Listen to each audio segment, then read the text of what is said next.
የአውሮፓ ታላላቅ ክለቦችን የተመለከተ ወቅታዊና ዕለታዊ ጥንቅሮችን ከምታደምጡበት የዩቲዩብ ቻናላችን የመረጃ ሰዓታችን ላይ ትገኛላችሁ። ለዚህም ሰዓት በርከት ያሉ ስፖርታዊ ጥንቅሮችን ለእናንተ ውድ አድማጮቻችን አሰናድተን ይዘን መተናል። እንደ ሁልጊዜው ከኛ ጋር ስትቆዩ ላይክ አድርጉን፣ አበረታቱን። ሀሳብ አስተያየት ካላችሁ በሀሳብ መስጫ ሳጥናችን ላይ እንደ ሁልጊዜው ልታካፍሉን ትችላላችሁ። ታዲያ በመረጃ ሰዓታችን ከኛ ጋር ስትቆዩ ላይክ፣ ሰብስክራይብ፣ ሼር ካረጋችሁን እኛ ደግሞ በመረጃ ሰዓታችን ወቅታዊ ጥንቅሮችን እናነሳለን። የሪያል ማድሪዱ አሰልጣኝ አንድ ሀሳብ አላቸው። በእርግጥ ታሪክ በራሱ ለእግር ኳስ ምን ጠቀሜታ አለ የሚለውን በዛው አያይዘን እናነሳዋለን። የቡድን ዜና በሪያል ማድሪድ በኩል በስፋት ይዘናል። ተጨማሪ ጥንቅሮችን እናስደምጣችኋለን። ከባርሴሎና ጋር በተያዘ ውድ ቤተሰቦቻችን በጣም ለየት ያለ ሀሳቦችን እያገኘ እንገኛለን። የቀይ ካርድም ጉዳይ ተነስቷል። በአትሌቲኮ ማድሪድ ጉዳይ ላይ ሃንስ ፍሊክ የሚያነሷቸው ሀሳቦች አሉ። በአትሌቲኮ ማድሪዱ አሰልጣኝ በኩል ደግሞ የተነሳውን ሀሳብ ትንሽ ፈገግ የሚያስብል ነው። በርካታ መረጃዎችን በአውሮፓ ዙሪያ ዛሬም ለእናንተ ውድ አድማጮቻችን ይዘናል። አብራችሁን ስትቆዩ የምትከታተሉት ይሆናል። ከፕሪሚየር ሊግ የመረጃ ሰዓታችን ጋር በተያዘ እንደተለመደው አጫጭር ስፖርታዊ መረጃዎችን እናስደምጣችኋለን። በፕሪሚየር ሊጉ ወቅታዊ ጥንቅሮችን ስናነሳ ከሲቲ ጋር በተያዘ የዝውውር ጉዳዮችን እናነሳለን። በቼልሲ ጉዳይ ላይ አንድ ሌጀንድ ትልቅ ሀሳብ ይዞ መጥቷል፣ እንመለከተዋለን። ከሊቨርፑል ጋር በተያዘ ከአምናው ዩናይትድም የከፋውን ሊቨርፑል እያየ ነው። በነገራችን ላይ በቢግ ሲክስ ደረጃ የአምና ዩናይትድ ጉዞ በጣም የከፋ ነው። ግን አሁን ሊቨርፑል ያንን ቁጥር ሁላ አልፎታል በስሎት ስር። ስሎት ግን ኩራት ይሰማኛል እያሉ ይገኛሉ። በእሳቸው በኩል ሲጠበቁ የነበሩ አንዳንድ ጋዜጣዊ መግለጫዎች ነበሩ። የተወሰኑትን እናካፍላቸዋለን። በጣም ብዙ ሀሳብ ተነስቶበታል። የሁጎ ኤኬቴኬም ነገር በጣም አሳሳቢ እንደሆነ ይታወቃል። ያው ከዓለም ዋንጫ ውጪ እንደሚሆን አስቀድመንም ነግረናችሁ ነበረ። ጉዳዩ እናጠረዋለን።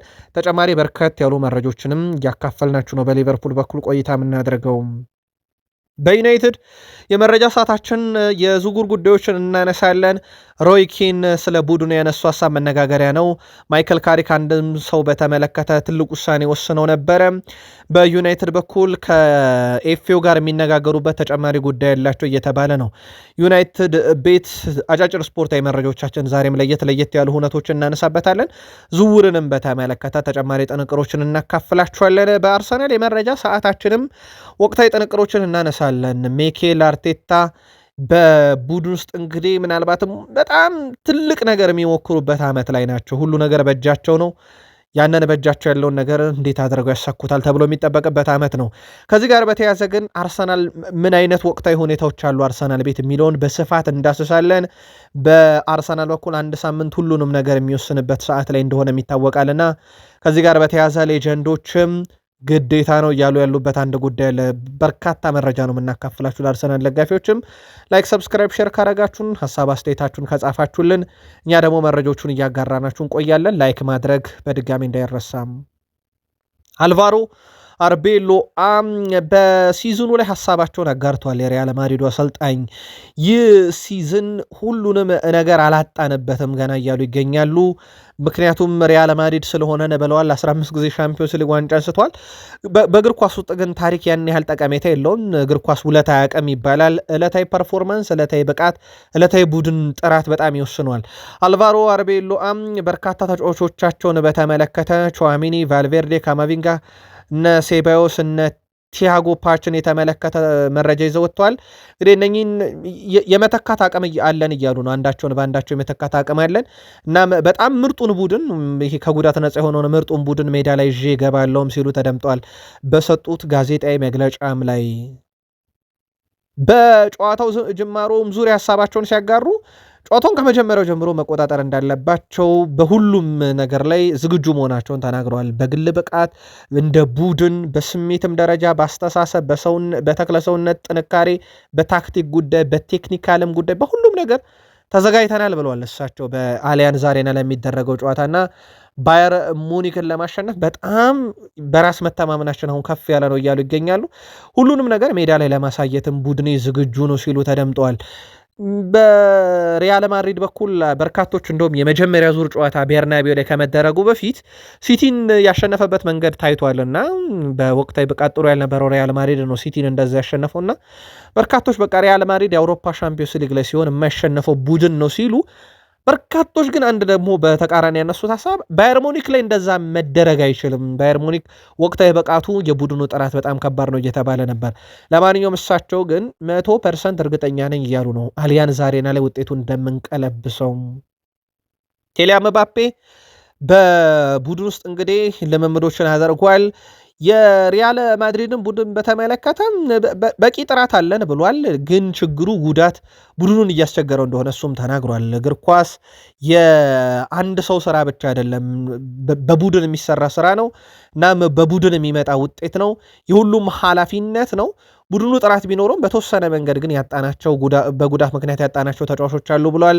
ጁድ ቤሊንግሃም ዛሬ መውደቅ የሚባል ነገር የለም እያለ ነው። እናም በእርግጠኝነት ካምባክ ጠብቁ ብሏል።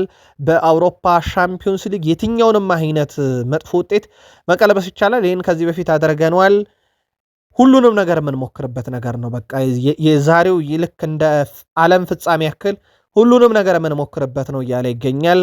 ግን አሁን ትልቁ ጥያቄ ባየር ሙኒክ እንደዛ የሚሞክርበት ቡድን ነው ወይ የሚለው ነው። ማኑኤል ኑዌር ስለ ሪያል ማድሪድ ከዋክብቶችም ምላሽ ሰጥቷል። ኬሊያን ምባፔ እና ቪኒሺየስ ጁኒየርን በተመለከተ ስለ ስማቸው አይደለም ብሏል። አሁን ጉዳዩ በአውሮፓ ሻምፒዮንስ ሊግ ጨዋታ ላይ አስፈላጊ የሆኑ ስለመገኘት ነው። የምንጫወተው ከሪያል ማድሪድ ጋር እንጂ ከተወሰኑ ተጫዋቾች ጋር ብቻ አይደለም። እናም በእኛ ቡድን ውስጥም በጣም ልምድ ያላቸው ጠንከር ያሉ ተጫዋቾች አሉ። እኛ የምንገጥመው ሪያል ማድሪድን እንጂ ሁለት ተጫዋቾችን አይደለም። ስለዚህ እንደ ቡድን ነው እኛ ሪያል ማድሪድን ለማሸነፍ ሜዳ ላይ የምንገባው። እናም ኑዌር ኃላፊነታችን እንወጣለን ብሏል። ማድሪድ ዓመቱንም ያለ ዋንጫ ያጠናቅቃል እያለ ይገኛል። በማድሪድ በኩል ያለውን ጥንካሬ እናውቃለን፣ ያለውን ማንነት በደንብ እናውቃለን። ግን በዚህ ዓመት በእርግጠኝነት ሁሉ ነገር የሚሆን አለመሰለኝም ለሪያል ማድሪድ ቡድን ብሏል። የእኛ ቡድን በጣም የተሻለ ነው፣ ሁሉም ነገር በእኛ ቁጥጥር ውስጥም ነው ያለው ብሏል። በእርግጥ 2-1 እየመሩ ነው። አሊያንዝ አሬና ነው ጨዋታው የሚደረገውና እንወጠዋለን ሲል ተደምጧል። የባየር ሙኒኩ ግብ ጠባቂ ማኑኤል ኑዌር። ቪንሰንት ኮምፓኒ ስለ ሪያል ማድሪድ ተጠይቆ ነበረ። እነሱም በደንብ እንደጎዳናቸው አውቀናል በመጀመሪያ ዙር ጨዋታ፣ በእርግጠኝነት አሁንም አሸነፈናቸው ጭምር ነው የምናልፈው ብሏል። የአሊያንዝ አሬናውን ጨዋታ ራሱ ድል እናደርገዋለን ብሏል።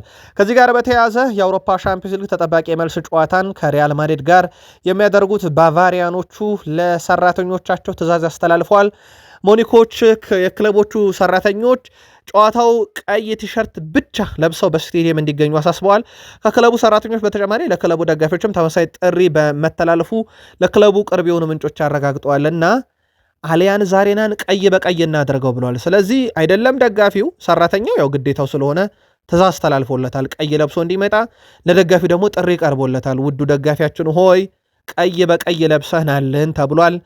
ስለዚህ አሊያንዝ አሬና ቀይ ትሆናለች ማለት ነው። በእርግጥ ስቴዲየሙ ማድሪድ ባየር ሙኒክ ለብሶ የሚጫወተውን መለያ አይነት ከለር እንደሚይዝ ይታወቃል። ከጨዋታ በፊት የፒኤስጂ አሰልጣኝ ሉዊስ ኤንሪኬ ያው ግዳጃቸውን ተወጥተው ፓሪስ ሰን ዠርሜን እንዳሳለፉ ይታወቃል። ግማሽ ፍጻሜ ማድሪድ ወይንስ ባየር ሙኒክ ሲባሉ እሳቸው ሁልጊዜም አንድ ቡድን እመርጣለሁ፣ ከአንደኛው ጋር ነው መጫወት ያለብን። መቼስ ጨዋታውን በፈረንሳይ ሆኜ ቀዝቀዝ ያሉ መጠጦችን እየጠጣው እኮመኮመዋለሁ ብለዋል።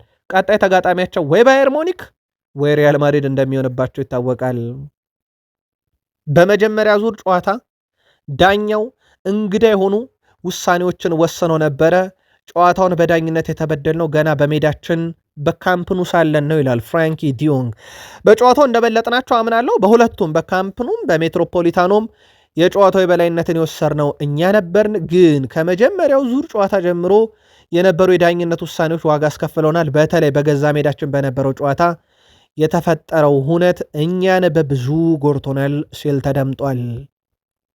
በጨዋታው ላይ መቼስ ተመልሶ መጫወቱ በጣም ነው የሚያስገርመው። የፌርሚን ጉዳት ከበድ ያለ ነበረ። ከግብ ጠባቂው ጋር ጆዋን ሙሶ ጋር ተጋይቶ ነው። በእርግጥ ኳሷን ቀድሞ ፌርሚን በጭንቅላቱ ገይቷት በገጨበት ፍጥነት ውስጥ በመንደርደር ሂደት ጆዋን ሞርሶ ደግሞ ኳሷን ለመከላከል እግሩን በዘረጋበት ፍጥነት ነው ፊቱን ያገኘው፣ በውስጥ እግሩ ነው እና ከዛ በኋላ ተጫዋቹ ሜዳ ላይ ተመልሶ መጫወቱ በጣም የሚያስገርም ነበረ። ግን ያው ወዲያው በሕክምና እርዳታ ተደርጎለት ሜዳ ላይ ተጫውቷል። ቀይ ካርድ በፍጹም የሚያሰጥ ነገር አይደለም። ከግሬን የተጋጨው እንጂ እግሬን አልሰነዘርኩበትም ብሏል። ሃንሲ ፊሊክ በበኩላቸው ሻምፒዮንስ ሊግ ዋንጫን የማንሳት ህልም ነበረን፣ ሁላችንም በጣም አዝነናል። ወጣት ቡድን ስላለን ቀጣይ ዓመት እናስተካክለዋለን ሲሉ ላሚን ያማል ሻምፒዮንስ ሊግ ዋንጫን ማሸነፍ ከፈለገ ደግሞ ጌሞች ላይ ያሸንፍ ሲሉ ተደምጠዋል። ዲየጎ ሲሞኔ ከጨዋታው በኋላ ካነሷቸው ሀሳቦች ውስጥ የካታላኑ ክለብ ባርሴሎና ተጫዋች ራፊኒያ በምሽቱ ጨዋታ ዳኝነት ላይ ከፍተኛ ትችት መሰንዘሩ ይታወቃል። ተጫዋቹ እንደውም ተዘርፈናል ያለው ቃለ በቃል ስለ ጨዋታውም ሲናገር መረዳት የምፈለገው ነገር ዳኞች ለባርሴሎና ያላቸው ምልከታ እንዴት ያለ ነው ብሏል። በጣም አዝኛለሁ ብሏል። ሜዳ ላይ በነበረው ነገር የአትሌቲኮ ማድሪዱ ግብ ጠባቂ ሙርሶ በኩሉ ለራፊኒያ ምላሽ ሰጥቷል። ሊያሸንፍ ነው፣ ሜዳ ላይ ነው፣ ስለ መዘረፍ ልታወራ አትችልም፣ ሜዳ ላይ ነው ምላሽ መስጠት ያለብህ ብሎታል። የቡድኑ አምበል ኮኬ በበኩሉ የራፊኒያ ግል ምልከታ ነው፣ አከብረዋለሁ እሱም በግል ነገር ግን በሀሳቡ በፍጹም አልስማማም ወይም ዘረፍ ነው በሚለው ነገር እኔ አልስማማም ብሏል። ራፊኒያ ለአትሌቲኮ ማድሪድ ደጋፊዎች በቀጣይ ዙር ትሰናበታላችሁ ብሏቸዋል። ቀጣይ አትሌቲኮ ማድሪድ ወይ አርሰናልን ወይ የስፖርቲንግ ሊዝበንን አሸናፊ ይገጥማል። ታዲያ ወይ አርሰናል ወይ ስፖርቲንግ ሊዝበን ቀጣይ ያሰናብቷቸዋል ብሏቸዋል ለደጋፊዎቹ። ራፊኒያ ከጨዋታው በኋላም ወደ ሜዳ ገብቶ የራሱን ቡድን አባላት ባበረታታበት የአትሌቲኮ ማድሪድ ደጋፊዎችን ደግሞ እንዲህ አይነት መልእክት አስተላልፎላቸዋል። የላሊጋውን መሪ ባርሴሎናን ከአውሮፓ ሻምፒዮንስ ሊግ ያሰናበቱት አሰልጣኝ ዲየጎ ሲሞኔ ቀላል አይደለም ሲሉ ተደምጠዋል። ድሉን በተመለከተ አሰልጣኙ በባርሴሎና ተጫዋቾች ፍጥነት መገረማቸውን በመግለጽ በማይታመን ፍጥነት ጨዋታውን እንግዲህ ለመቀልበስ ሞክረው ነበረ። የሚጫወቱበት መንገድ በእውነት ያስገርማል ብለው ዲየጎ ሲሞኔ በራሱ በባርሴሎና ቡድን ተደንቀዋል። ለሶስተኛ ጊዜ ባርሴሎናን ከውድድሩ ውጭ ማድረጋቸውን ያነሱት ሲሜኔ ቀላል ውጤት አይደለም ሲሉ የሜሲን ባርሴሎናና የያማልን ባርሴሎና ከውድድሩ ውጭ አድርገናል፣ ስለዚህ ምርጥ ነን ማለት ነው ብሏል። እሳቸውም ሜሲ ያለበትንም ቡድን በእርግጥ አሰናብተውታል። ከዚህ በፊት አሰልጣኝ ዲየጎ ሲሞኔ በክለቡ ታሪክ የመጀመሪያ አውሮፓ ሻምፒዮንስ ሊግ ዋንጫ ለማንሳት ከፊታቸው 3 ወሳኝ ፍልሚያዎች ይጠበቋቸዋል። ከ3ቱ ወሳኝ ፍልሚያዎች 2ቱ በግማሽ ፍጻሜ ወይ አርሰናልን ወይ ስፖርቲንግ ሊዝበንን ሲሆን ካለፉ እሱን ደግሞ አንድ ጨዋታ በፍጻሜ እንደማለት ነው። ፒኤስጂ ሊቨርፑልን ድል እንዳደረገ ይታወቃል። ያው በደርሶ መልስ ውጤት 4-0 ሁለት ግቦችን ከፓርክ ደ ፕሪንስ 2 ከአንፊልድ 2 ማለት ነው 4-0 እንዳሸነፉ ይታወቃል። የጨዋታው ኮከብ የነበረው አንፊልድ ላይ ኦስማን ዴምቤሌ ነበረ። በፓርክ ደ ፕሪንስ እንኳን ክቫራትስኬሊያ ነበረ። የጨዋታው ኮከብ የነበረው ኦስማን ዴምቤሌ ያደረገው ነገር ነበረ። ኦስማን ዴምቤሌ የጨዋታው ኮከብ ተብሎ ሽልማቱ ሲሰጠው፣ ነገር ግን ሽልማቱን ከተቀበለ በኋላ ዴምቤሌ ሽልማቱ ለክለቡ አሰልጣኝ ሉዊስ ኤንሪኬ ነው የሚገባቸው በማለት በስጦታ መልክ ሊያበረክትላቸው ፈልጎ ነበረ። ነገር ግን ሉዊስ ኤንሪኬ በፍጹም ሽልማቱ ያንተ ነው አልቀበልም ብለው መልሰውለት ነበረ። ኦስማን ዴምቤሌ በሻምፒዮንስ ሊግ ባረጋቸው 14 የጥሎ ማለፍ ጨዋታ ብቻ 12 ጎሎችን አስቆጥሯል። በጣም አደገኛውም ተጫዋች መሆኑን ዳግም አሳይቷል። ምናልባት በጨዋታው የሁጎ ኤኪቲኬን ጉዳት በሊቨርፑል የመረጃ ሰዓት እንመለስበታለን። በፓሪስ ሰን ዠርሜን በኩል ደግሞ እንደ ዲዛየር ዱ ያለ ተጫዋችም ጉዳት አስተናግዶ ነበር። የጉዳቱ ሁኔታ ዛሬ ምርመራ ያደርጋል ተብሏል። ከበድ ያለ ሊሆን የሚችልበት እድል ግን እንዳለ እየተዘገበ ይገኛልና በተወሰነ መንገድ አሳሳቢ ይመስላል ተብሏል። የዲዛየር ዶዌም ጉዳት። በአውሮፓ መረጃችን ውድ ቤተሰቦቻችን እንመለሳለን ወደ ፕሪሚየር ሊግ። ግን አንድ የላቲን መረጃ እናንሳ። ኔይማር ጁኒየር ለብራዚል ብሔራዊ ቡድን ይጠራል አይጠራ የሚለው ካርሎ አንቸሎቲ መጥተው ማየት ነው እንግዲህ የቀራቸው። አሁን ኔይማር በዚህ ሰዓት ላይ በሳንቶስ ባለፉት 12 ጨዋታ 13 የግብ አስተዋጽኦ አለው፣ 7 ጎል አለው፣ 6 አሲስት አለው። እናም እሳቸው ወደ ብራዚል ብሔራዊ ቡድን ለመመለስ ያው ካስቀመጡት ነገር አንዱ መጥቶ እሱን ማየት ነው። የብራዚሉ ጠቅላይ ሚኒስትር እሳቸው በእርግጥ ጠቅላይ ሚኒስትር ሳይሆኑ ፕሬዚዳንት ናቸው። ብራዚልን የሚያስተዳድሯት ሀገረ መንግስቱን በፕሬዚዳንታዊ መንገድ ነው የምታስተዳድረው። ሉላ ዳ ሲልቫ ይባላሉ የብራዚል ፕሬዚዳንት። እሳቸው በስም የምንጠራው ተጫዋች የለም ብለው መናገራቸው ከዚህ በፊት ይታወቃል። ካርሎ አንቸሎቲ ደግሞ እያየው ጠራለው ብለው የዚህን ተጫዋች ሚና በቀጣይ ይመለከቱታል። ውድ ቤተሰቦቻችን ከሁለተኛው ዩቲዩብ ገጻችን የዝውውር ቻናል አጫጭር ስፖርታዊ መረጃዎችን እየተከታተላችሁ ትገኛላችሁ። ለሰዓቱ ለእናንተ ውድ አድማጮቻችን ያሰናዳናቸው ስፖርታዊ ጥንቅሮች ስናስደምጣችሁ ላይክ፣ ሰብስክራይብ፣ ሼር ማድረግ በዚሁ እንዳይረሳ ብለናል። በማንቸስተር ሲቲ በኩል ውድ ቤተሰቦቻችን በርካታ ጥያቄዎች መጥተውልን ነበረ፣ እንመለስበታለን። ግን አንድ የዝውውር ጉዳይ ያስቀደመ የቡድን ዜና እናንሳ። በጣም አስገራሚ ተጫዋች ኦካፎር እናንሳ። ኦካፎር በሁሉም ውድድሮች ባለፉት 6 ጨዋታ ለሊድስ ዩናይትድ ማለት ነው 6 የግብ አስተዋጽኦ አለው። ኖቲንግሃም እና ቼልሲ ላይ አንዳንድ ግብ፣ በርሚንግሃም እና ዌስትሃም ላይ አሲስት፣ ማንቸስተር ዩናይትድ ላይ 2 ግብ እንዳስቆጠረ ይታወቃል። በብሬንትፎርድ ጨዋታ ብቻ ነበረ ግብ ያላስቆጠረው። የበርካቶችን ቀልብ የሳበ ተጫዋች ሆኗል። ተጫዋች በነገራችን ላይ በቀጣይ ክረምት ላይ ከሊድስ ጋር ይቆያል አይቆይ የሚለው ደግሞ የሊድስን በፕሪሚየር ሊግ መቆየት ላይ የተንተራሰ ውሳኔ ሊወሰንበት ይችላል እየተባለ ነው። በጣም ድንቅ ጊዜ ግን እያሳለፈ ይገኛል። ወደ ሲቲ መረጃ እንመለስ። ማንቸስተር ሲቲ ቀጣይ ታዳጊ ተጫዋቾችንም ወደ ቡድኑ ያመጣል እና ቤርናንዶ ሲልቫንም ለመተካት እቅድ አለው። በርካቶችን እየተመለከተ ነው። በስፋት የሚነሳው የዳኒ ኦልሞ ዝውውር ነው። ከባርሴሎና እሱን የማምጣት እቅድ አላቸው ቤርናንዶ ሲልቫን ለመተካት የሚል። በተለይም ደግሞ ቤርናንዶ ሲልቫን ለመተካት በሚያደርጉት ጥረት ላይ ቤርናንዶ ሲልቫ በራሱ ወደ ባርሴሎና ሊያመራ የሚችልበት እድል በስፋት አለ። በእርግጥ በነፃ ዝውውር ስለሆነ የኦልሞን ዝውውር ገፍቶ የሚሄድበት ከሆነ የዝውውሩ አካል ሊሆን አይችልም ማለት ነው፣ በነፃ ስለሆነ። ከዛ ውጭ ወጣት ተጫዋቾችንም እየተመለከቱ ነው። ለአብነት ያክል ማንቸስተር ሲቲ 16 ዓመቱን የፓልሜራሱን የክንፍ ተጫዋች ኤድዋርዶ ኮንሴሳኦን ለማስፈረም ፍላጎት አላቸው። ሌላ በጣም አስደናቂ ተጫዋች ከፓልሜራስ ኤስታቪዮን በቼልሲ ተመልክተናል። ሲቲም የተመሳዩን ነገር እያደረገ ነው። በሲቲ በኩል ያው የኒኮ ኦራይሌን ጉዳት በተደጋጋሚ በሀሳብ መስጫ ሳጥናችን ላይ በሁለቱም ዩቲዩብ ገጻችን ሲመጣ ነበረ። ይህን መረጃ እስካጠናቀርንበት ሰዓት ድረስ ከሲቲ በኩል የወጣ ተጨማሪ መረጃ የለም። ግን በተወሰነ መንገድ አጠራጣሪ ነው የአርሰናል ጨዋታ ላይ መገኘቱ የሚሉ መረጃዎች በስፋት እየወጡ ነው። ግን ጉዳዩን እናጣራውና ለእናንተ ውድ አድማጮቻችን ከተማይ ምንጮቻችን ስናገኝ የምናካፍላችሁም ይሆናል። የቀድሞ የፕሪሚየር ሊግ ሌጀንድ ጆ ኮል አሁንም በቼልሲ ቤት ውስጥ ውሳኔውን የሚወስን የተሻለ አካል እስካለመጣ ድረስ ጣጣው ይቀጥላል ብሏልና በቼልሲ በኩል የመጨረሻ ውሳኔ የሚወስኑ ሰዎች በጣም አደገኛ ውሳኔ እየወሰኑ ነው ብሏል። እናም በቀጣይነት ቡድን ውስጥ ያሉ ከዋክብቶችን ማጣት ወደ ቡድኑ ደግሞ የማይጠቅሙ ተጫዋቾችን ማምጣት ሊቀጥል ይችላል የሚል ስጋት እንዳለው ተናግሯል። በተለይም በስፋት እንግዲህ የቼልሲ ደጋፊዎች የሚያነሱት ስፖርቲንግ ዳይሬክተር የለውም ቼልሲ የሚል ነው፣ በስፋት ስለማይነሳ። በነገራችን ላይ ከአንድም 2 ስፖርቲንግ ዳይሬክተር አለ፣ በዋናነትና በምክትልነት እንደውም ተመሳይ ስልጣን ደረጃ ሁላላቸው የሚባሉ ስፖርቲንግ ዳይሬክተሮች አሉት። ግን አብዛኛው ፈላጭ ቆራጭ እነ ቶድ ቦህሊ ናቸው። እንደሚታወቀው የቡድኑ ባለቤቶች ያ ቡድኑን ጎድቶታል የሚል ሀሳብ ነው ጆ ኮል ያመጣው። ተጫዋች እንኳን ሲያስፈርሙ የፕሪሚየር ሊግ ሀያላን ክለቦች ሊያስፈርሙት ዝርዝሩን ይዘው የሚንቀሳቀሱ ተጫዋች ላይ እየገቡ ማስፈረምን እንደ ኩኮሬ ያለ ተጫዋች በማስፈረም ሂደት ማድረጋቸውን ወይም ያንንም ሂደት መፈጸማቸውን ባለቤቱ ቶድ ቦህሊ ራሳቸው በራሳቸው አንደበት አምነዋል። ኩኮሬያን ያስፈረምኩት በሰዓት ሁሉ ስልጣን እኔ ጋር ስለነበረ ሲቲ ሊያስፈርመው እየጣረ መሆኑን ሳቅ ነው ማለታቸው ይታወቃል። ጆ ኮል ደግሞ እንደዚህ አይነት ውሳኔን የሚሰጡት አካላት ጥርት ብለው እግር ኳሳዊ ካሉና ካልተስተካከሉ በስተቀር ቼልሲ አሁንም ከዛ አዙሪት ውስጥ አይወጣም እያለ ይገኛል።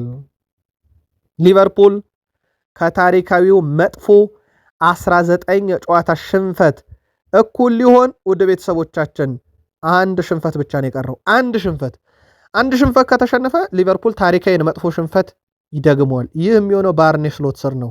አምና ዩናይትድ ምን እየሆነ ነው ሲባል 17 ሽንፈት ነው ያስተናገደው። ዘንድሮ ሊቨርፑል 18 ሽንፈት ደርሷል። ይህ በጣም አስከፊ ነው ለሊቨርፑል እና ከአምናው ዩናይትድም በእርግጥ የሊቨርፑል ያው የጨዋታ ብዛት ስላለ ዘንድሮ ሽንፈቶቹም ከተለያየ አቅጣጫን የመጡበት ግን በሽንፈት ብዛት ከሩበን አሞሪው ቡድን የእሳቸው ቡድን ከፍቷልና ጥያቄ ቢነሳባቸውም እሳቸው ግን ሊቨርፑልን በማሰልጠኔ ኩራት ይሰማኛል እያሉ ይገኛሉ። ሊቨርፑል በሁሉም ውድድሮች ከሜዳ ውጭ ባደረጋቸው ያለፉት 6 ጨዋታ አንዱን ነው ማሸነፍ የቻለው። አርኔ ስሎት ጆ ጎሜዝን ቀይረው እንዳስወጡት ይታወቃል። ገባ ወጣ አልተጎዳም። ነገር ግን የተለየ ቅያሬ ማድረግ ፈልጌ ነበር። ከዛ መሮጥ እንደሚችል እርግጠኛ አይደለሁም እና ትንሽ እንደተሰማው ነገረኝ የተወሰነ ነገር። ስለዚህ እርግጠኛ ስላልሆንኩኝ ሪስክ ላለመውሰድ የገባውን ተጫዋች መልሼ ቀይሬ አስወጥቼዋለሁኝ። በዛ ምክንያት ነበረ እንጂ የተለየ ነገር የለም ብለዋል። በእርግጥ በጨዋታው ላይ የሆነ አንዳንድ ውሳኔዎቻቸው ብዙ ጥያቄ ያስነሳባቸው እንደሆነ ይታወቃል። አርኔ ስሎት እድሎችን ወደ ግብ አለመቀየርን በተመለከተም በቡድን ውስጥ እንደ ኢሳክ እንደ ሁጎ ኤኬቴኬ ለመጫወት ከሚያስችሉትባቸው ምክንያቶች አንዱ ጎል አስቆጣሪነታቸው መሆኑን ስላረጋገጡ ነው። ስለዚህ ምን እንደሆነ አላውቅም፣ ነገር ግን በዚህ ውድድር ዘመን ይህንን አንዱ አካል ፈተና ሆኗል ወይም ደግሞ የቡድኑ አንድ የፈተና አካል ሆኗል ብለዋል እሳቸው። ኢሳክ ብዙ ጨዋታ አላደረገም፣ የፊትነስ ችግር አለበት። በፕሪሚየር ሊግ ውስጥ የተመሰከረለት ግብ አስቆጣሪ አለ ቢባል ኢሳክ ነው፣ ግን የፊትነስ ችግር አለበት። እንደ አጠቃላይ እንደ ሁጎ ኤኬቴኬና እንደ ኢሳክ አይነት ጥራት ያላቸው ተጫዋቾች ቡድን ውስጥ ቢኖሩም በተለያዩ ምክንያቶች ግን ያው ጉዳትን ጨምሮ ማለታቸው ነው ያገኘናቸውን እድል ወደ ግብነት አለመቀየር ትልቁ ችግራችን ነበር ሲሉ ተደምጠዋል። አርኔ ስሎት በቀጣይ ቡድኑ እንዴት ታስተካክሉታላችሁ ተብለው ጠይቀው ነበረ። ይህ ክለብ አሉ እሳቸው ሽግግር ላይ መሆኑን በቅርቡ ብዙ እየተነገረ ነው። ከ4 እስከ 5 ወይም 6 ተጫዋቾች ለማስፈረም 8 እና 10 ተጫዋቾች ሸጠናል። አሁን ሳላህ ይወጣል፣ በነፃ ነው። ትሬንት ኦልሞስት በነፃ አምናተነዋል። ልክ እንደዚሁ በተመሳይ አሁንም ሌላኛውን ተከላካይ አንዲ ሮበርትሰንን በነፃ እናጣለን። የክለቡ ሞዴል ግን መሸጥና መግዛት ነው። ማለት ይሄ ገንዘብ ከካዝና መምዘዝ ሳይሆን ቡድን ውስጥ ያሉ ተጫዋቾችን መሸጥማ አንደኛው አካል ነው ብሏል። የአምናዎቹን እንዳብነት ሲያነሱ ዲያዝ እና እንደዚሁም ደግሞ ዳርዊን ኑኔዝን አንስተዋል። ተመሳይ ነገር ይፈጠራል ብለዋል። አሁን ትልቁ ከሳቸው ፍንጭ ማን ነው የሚሸጠው ነው። ሊቨርፑል ቤት እንደሚሸጥ አረጋግጧል። ኮናቴ እንኳን ያው የሽያጭ ተጫዋች አይደለም፣ በነፃ ነው የሚለቀው ከለቀቀም። ግን እሳቸው በገንዘብ የምንሸጠው ተጫዋች አለ ሲሉ በርካቶች ያው እነ ጆንስ እነ ፍሬድሪኮ ኬዛን እያነሱ ነው። ምናልባት ሊቨርፑል ቤት ሌላ ለሽያጭ ይቀርባል ወይም መሸጥ አለበት የምትሉት ተጫዋች ግን ማን ነው? ሊቨርፑል ያልታገሩ ትችላላችሁ። ዶሚኒክ ሴቦስ ላይ ዘንድሮ ለሊቨርፑል ምናልባትም የዘንድሮ መርጣቸው የአምና ምርጥ ጥያቄ ያስነሳም ሳላህ ነው። የዘንድሮ መርጣቸው ደግሞ ጥያቄ የለውም ዶሚኒክ ሴቦዝ ላይ ነው ማለት ይቻላል። በፓሪስ ሰን ዠርሜን ጨዋታ እንኳን 99 ኳስ ነክቷል፣ 62 ቅብብሎች፣ 8 የመሬት ላይ ፍልሚያዎችን አሸንፏል፣ 11 የአንድ ለአንድ የአየር ላይ ኳሶችን አሸንፏል። ከፍተኛው ነው በነገራችን ላይ 11 ኳስ አስጥሏል። ይህም ከፍተኛ ነው። ወደ 8.1 ተሰጥቶታል። በጣም ጥሩ ፎርም ነበረ በነገራችን ላይ ተጫዋቹ። ያው የአንድ ተጫዋች ሚና ሁሉን ነገር ይቀይራል ማለት እንዳልሆነ ይታወቃል። በሌላ በኩል ወጣቱን ተጫዋች ሪዮ ንጉማን በተመለከተ የቀድሞ ሌጀንድ ስቴቨን ጄራርድ ንጉማ በአሁኑ ሰዓት ልዩ ተጫዋች ነው፣ አርኔ ስሎትም ከሱ ጨዋታ እቅድ መማር ይኖርበታል። እኔ እንደማየውና ደጋፊዎች ማየት እንደሚችሉት ሁሉ ንጉማ በእያንዳንዱ የጨዋታ ቀን ያለምንም ሰበብ በግራ መስመር ተሰላፊ ሆኖ መጀመር አለበት። ሜዳ ላይ ብቃቱ ደጋግሞ ስላሳየ ገና ማድረግ ይችላል። ወጣት ተጫዋች ነው። እነ ላሚን ያማል በዚህ ዕድሜያቸው ያደረጉት ነገር አለ። እናም ለሪዮ ንጉማም ያድል ሊሰጠው ይገባል ሲል ተደምጧል ስቴቨን ጄራርድ።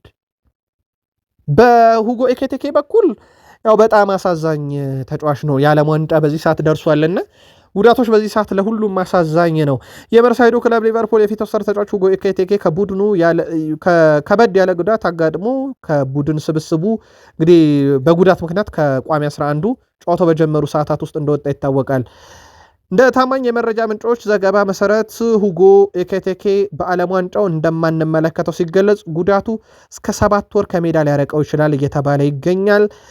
ታማኝ የዜና ምንጮችን ወደ ፈረንሳይ አካባቢ ለመመልከት ሞክረን ነበር እነ ላፓረዣን ጨምሮ በርካቶች ይዞት የወጡት መረጃ መሰረት የዓለም ዋንጫ እንደሚያመልጠው ነው። በእርግጠኛም ጉዳቱን ካየን በኋላ በማለዳው የቃል ስፖርት ዩቲዩብ ቻናል ጥንቅራችን አመቱ ለሁጎ ኤኬቴኬ አብቅቶ አይደለም የዓለም ዋንጫ ቀጣይ ዓመት ሲዝኑ ሲጀመሩላ እንደማይኖር ከጉዳቱ ሁኔታኛም አንዳንድ ከነበሩ የጉዳት ልምዶች አንጻር መረጃውን ለሊቨርፑል ደጋፊዎች አደርሰን ነበር። ሊቨርፑል በቀጣይ የመርሲሳይድ ደርቢን ጨምሮ እሁድ 10 ሰዓት ላይ በሂል ዲክሰን ስቴዲየም የሚደረገውን ጨዋታ ጨምሮ የዚህ ውድድር ዓመት ያለ ሁጎ ኤኬቴኬ ጨርሷል ማለት ነው።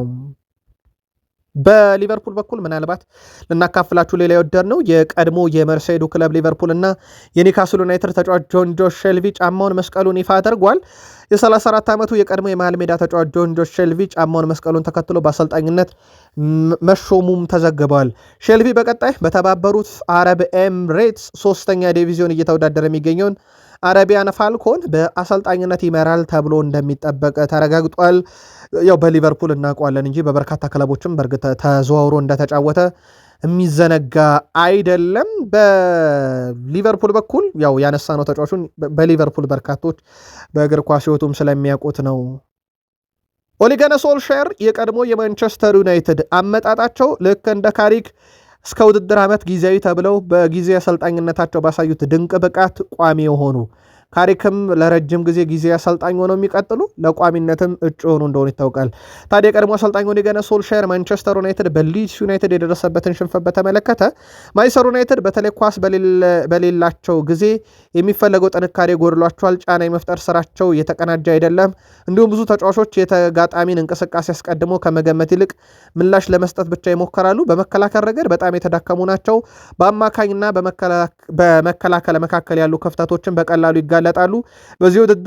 በዚህ የውድድር ደረጃ ደግሞ ለእንደዚህ አይነት ስህተት የምትሰራ ከሆነ ይላሉ እሳቸው ዋጋ ትከፍላለህ ብለዋል።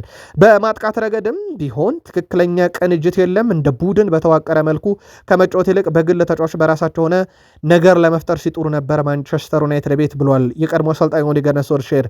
በስነ ልቦናም ቢሆን ጎል ከተቆጠረባቸው በኋላ የሚሰጡት ምላሽ በቂ አልነበረም። ጨዋታውን ለመቀጠል ጠንካራ ስብዕና ያስፈልጋል። በአሁኑ ሰዓት ግን ዩናይትድ ቤት ያንን ነገር ጎድሎ አይቼዋለሁ ያሉት የቀድሞ ዩናይትድ አሰልጣኝ ኦሌ ጉናር ሶልሻየር ናቸው።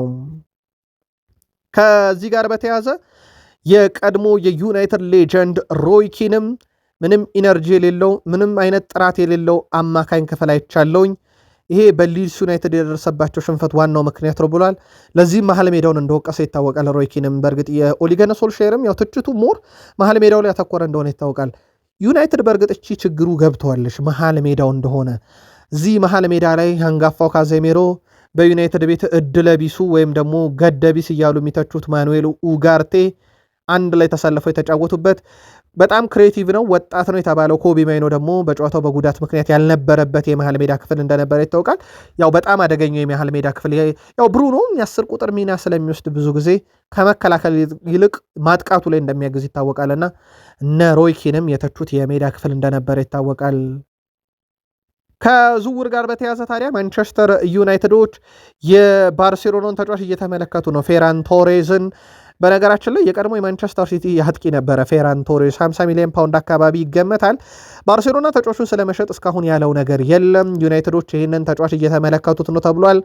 በማንቸስተር ዩናይትድ በኩል ሌላ እየተመለከቷቸው ካሉ ተጫዋቾች ውስጥ በክንፍ አጥቂነት ነው።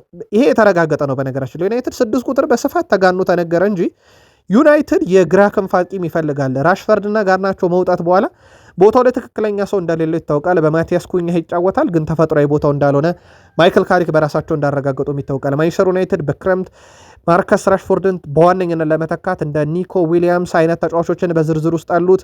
እንደ ራፋኤል ሊአዎም ያሉ ተጫዋቾች በዩናይትድ ዝርዝር ውስጥ አሉ። ዩናይትድ እነኚህም ብቻ አይደለም፣ ግን ሌሎችም የያዛቸው በርከት ያሉ አማራጮች በዛ የሜዳ ክፍል ላይም እንዳሉ ይታወቃል። በዩናይትድ በኩል የሌሳንድሮ ማርቲኔዝን ቀይ ካርድ ያው ይግባኝ ይጠይቁበታል ተብሏል።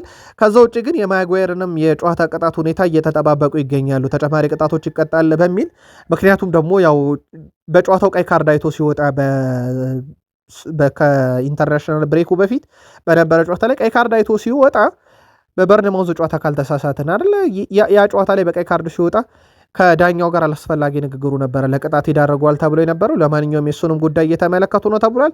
ከዛ ውጪ ማይክል ካሪክ የማንቸስተር ዩናይትድ ሌጀንድ ብራያን ሮብሰንን የቡድን ልምምድ እንዲመለከቱና ቡድኑ እንዲያበረታቱም ወደ ካሪንግተን መጋበዙ እየተነገረ ይገኛል። በተለይም የቡድኑን መንፈስ ጠንካራ ለማድረግ የተደረገ ጥረት ነው ተብሏል። ማንቸስተር ዩናይትድ በመጀመሪያ ዙር 2-0 ተሸንፎ ያውም ውጤት የቀለበሰበት መንገድ በፓርክ ደ ፕሪንስ እስካሁን በእንግሊዝ አነጋጋሪ ከሆኑ ውጤት ቀለበሳዎቹ ነው። ሰሞኑን የፕሪሚየር ሊግ ክለቦች ከሻምፒዮንስ ሊግ ተጠራርገው የወጡበትና ውጤት ለመቀለበስ በጣም የተቸገሩበት ነበር። ዩናይትድ ፓርክ ደ ፕሪንስ ላይ የቀለበሰው ውጤት በትልቁ ይጠቀሳል። ከዛ ውጭ ግን የማንቸስተር ዩናይትድ ወቅታዊ ሁኔታ ላይ አሁን በስፋት እየተነገሩ የሚገኙት የአሰልጣኝነት ጉዳይ ላይ ስለሆነ ይህን መረጃ እናንሳው። በዩናይትድ ቤት ሰር አሌክሳንደር ቻክማን ፈርጉሰን የተቀቡት ዴቪድ ሞይስ ወደ ዩናይትድ መምጣታቸው ዩናይትድን ጭራሽ ዋጋን ያስከፈለው። በጣም በታክቲክ ጥሩ ናቸው የተባሉት ሉዊስ ቫን አለም በማንቸስተር ዩናይትድ አልሰመረላቸውም። በክለቡ በጣም ተወደው በቃ ይምጡና እሳቸው ይለውጡት የተባሉት ጆዜም ለዩናይትድ ምንም እንዳልፈየዱበት ይታወቃል። የክለቡ ሌጀንዶች እንግዲህ በማንቸስተር ዩናይትድ የተወሰነም ጊዜ አግኝተው ነበረ። ለአብነት ያክል ኦሌ ጉናር ሶልሻየር አንደኛው ነበረ። ከዛ በኋላ እነ ራኝክ እነ ቴናግ እነ አሞሪም ቫን ኒስተልሮይን በጊዜያዊነትና በቋሚነት ዩናይትድ ሾሟል። አሁንም ዩናይትድ በጊዜያዊ አሰልጣኝ ስር እንዳለ ይታወቃል። የቋሚ አሰልጣኝ ነገር ይህን መረጃም እስካጠናቀርንበት ሰዓት ድረስ የተረጋገጠ ነገር እንደሌለው ይታወቃል። አርሰናል ጋር ደረስን። ሚኬል አርቴታ ከአርሰናል የሩብ ፍጻሜ ሁለተኛ ጨዋታ በፊት አሁን በጋለ ስሜት ውስጥ ነን፣ በዚህ ቦታ ላይ ለመሆን ብዙ ሰርተናል፣ አሁን ጥሩ ስሜት ላይ ነን፣ ተቀዛቅዟል የምትሉትን ነገር አልቀበለም ብለዋል። እሳቸውም በእርግጥ አርሰናል አሁን ተቀዛቅዟል፣ ጥሩ ነገር ላይ ነው የሚለውን ነገር ለደጋፊው እንተው። በርካቶች ግን አርሰናል እንዴት ቸልተኛ ነው የሚሉ ነገሮችም እንደውም ቃል በቃል ሌጀንዶች እየተጠቀሙ ነበር፣ ቸልተኛ ሆኗል በሚል። እሳቸው ግን አሁን እንደውም የተጋጋለ ስሜት ውስጥ ነን፣ ፈጽሞ ያንን አንቀበልም፣ በዚህ ቦታ ላይ መሆናችን በራሱ አስደስቶናል፣ ኩራት ይሰማናል፣ ምንም የቀዘቀዘ ስሜት የለም አርሰናል ቡድን ውስጥ እያሉ ነው። ምናልባት ጉዳዩን ለዩቲዩብ ገጻችን ለአርሰናል ደጋፊዎች ቤተሰብነተው።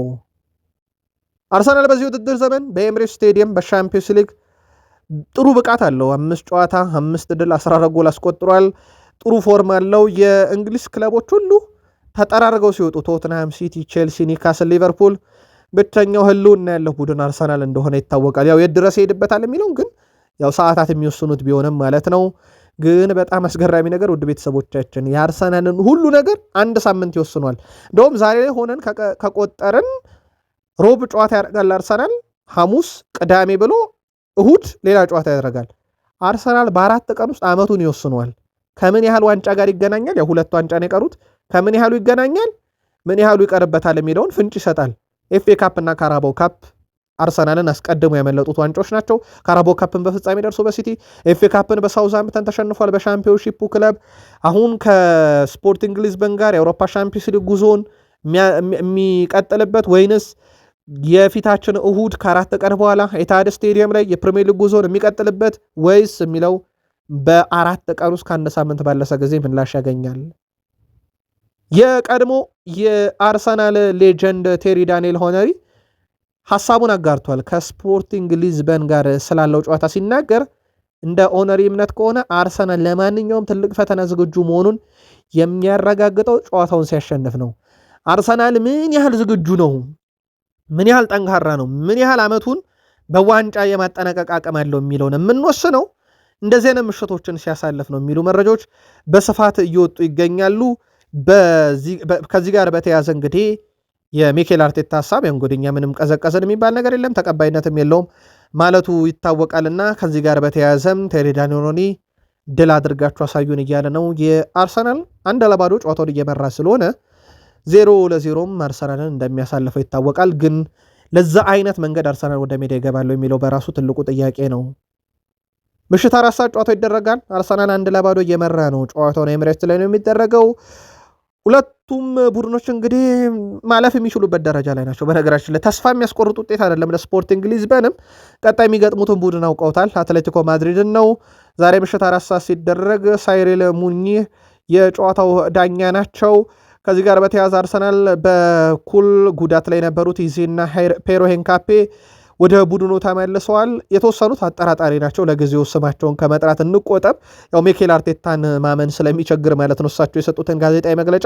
እሳቸውን በእርግጥ የትኛው ቡድን ነው ከጨዋታ በፊት ስለ ቡድኑ ጥንቅቅ ያለ መረጃ የሚሰጠው ተቃራኒ ቡድን እኔም አልናገርም ስላሉ እኛም ለጊዜው እንቶ ጉዳት ላይ ያሉ ተጫዋቾችን ግን ኤዜና ሄንካፔ ወደ ቡድኑ መመለሳቸውን እኛም ስላረጋገጥን ነው። በጨዋታ በኩል ከተጋጣሚ አንጻር ላብነት ያክል በቅጣት ምክንያት የመጀመሪያ ዙር ጨዋታ ያመለጣቸው የስፖርቲንግ ሊዝበን ተጫዋቾች እነ ፎስቴሎዴስ እና ሉዊስ ጎልሄርሞን ጨምሮ ወደ ቡድኑ ይመለሳሉ ተብሎ ይጠበቃል። በአውሮፓ ውድድሮች አርሰናል ስፖርቲንግን 8 ጊዜ ያገኘ ሲሆን በ90 ደቂቃ ውጤት አርሰናል ተሸንፎ አያውቅም። በነገራችን ላይ ስፖርቲንግ ሊዝበን ላይ የበላይነት አለው። ይሄ ለአርሰናል ደጋፊዎች ጥሩ መተማመን የሚሰጥ ይመስላል። ቡድኑም በአርሰናል በኩል ራያ፣ ዋይት፣ ሳሊባ፣ ጋብርኤል ማጋለሽ፣ ሼንካፔ፣ ኖርጋርድ፣ ድራይስ፣ ኢዜ፣ ማዱኬ፣ ዮኬሬሽ፣ ትሮሳርድ ከጉዳት ነፃ መሆናቸውን ተከትሎ ይጠበቃሉ ቋሚ 11 ውስጥ። በስፖርቲንግ ሊዝበን በኩል ሲልቫ ግብ ጠባቂው፣ ከዛ ቫንጌድ፣ ዲዮሜንዴ፣ ኤኒሶ፣ አራሆ፣ ብራንካን፣ ሄልማንዶ፣ ካታሞ፣ ትሬንካኦ፣ ጎን ካልቬዝ እና ሱዋሬዝ በተለይ አደገኛው አጥቂ ይጠበቃሉ። እነ ማጋሌሽ እና ሳሊባ ላይ ስራ ሊያበዛ ይችላል ተብሎ ይታሰባል። ጨዋታው እንዳልኳችሁ አርሰናል 1-0 እየመራ ነው። በጣም የተለየ ውጤት አይደለምና 1-0 ማለት አስተማማኝ አይደለም። ስለዚህ ጨዋታው ዛሬ ምንም ነገር ሊፈጠርበት ይችላል። ምሽት 4 ሰዓት ላይ ሲደረግ አርሰናል ይህንን ጨዋታ እንዴት አድርጎ ይወጣውና የአትሌቲኮ ማድሪድን ጨዋታ ይጠብቃል። ለእሁዱስ የኢታዱ ጨዋታ ራሱን በምን አይነት ስሜት ውስጥ ይዞ ይሄዳል የሚለውን ግን በብዙ ሊወስን ይችላል። ጻፉልን መልከታችሁን፣ ጥቂት ቆይተን እንመለሳለን።